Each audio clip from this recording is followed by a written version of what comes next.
Hindi pa siya lumog. Welcome to Baweng Coffee Shop. Yun, sobrang dami ng bulaklak niya. Titikman natin ang kape ng Sagada. Bakit na po tayo sa Baweng Cafe? So, dito na tayo sa Baweng Coffee Shop.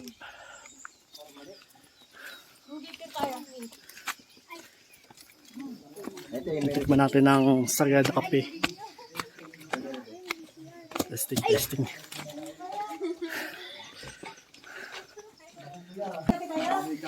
Ang bawo ng kape.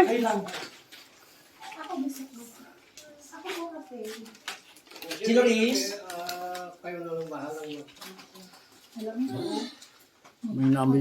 May namoy yung kape. Ito na, first class beans. Ito ang kape. Yan yung malalaking butil. Ito na yung malalaking butil ng kape. Yan ang pang international. Pahitimin na lang. Ay, una. Then, pangalawang babalatan mo ulit.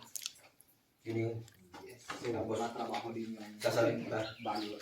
Yung last na itong coffee din ito is yan yung euro-roast. So, matrabaho din. Matrabaho nga. Ito yung pambayo. Ang bigat ah. Ang bigat. Ito pang mga halo-halo. Yan naman yung sinaunang Pait? plainer. Plainer. Yung katap. Itong ganito. Nilaman. Oo. Hindi. Magkano kay Kasi Bosto? noon dito is wala kaming bagoong. Yung nilalagay dito is rice wine. Rice wine. Yes. Meron naman yan. Sa Nilaman? mga, wala.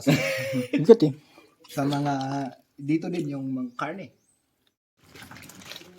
Atin pa. Oo. Asa na? Kuya Benji, coffee. Sige na ko. Kevin G, ako nang bahala. Sabi tayo guys.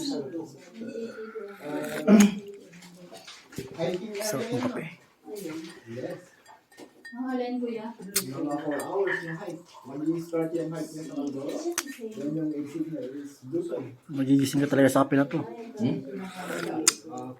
Magigising ka talaga sa kape na to. Sarap.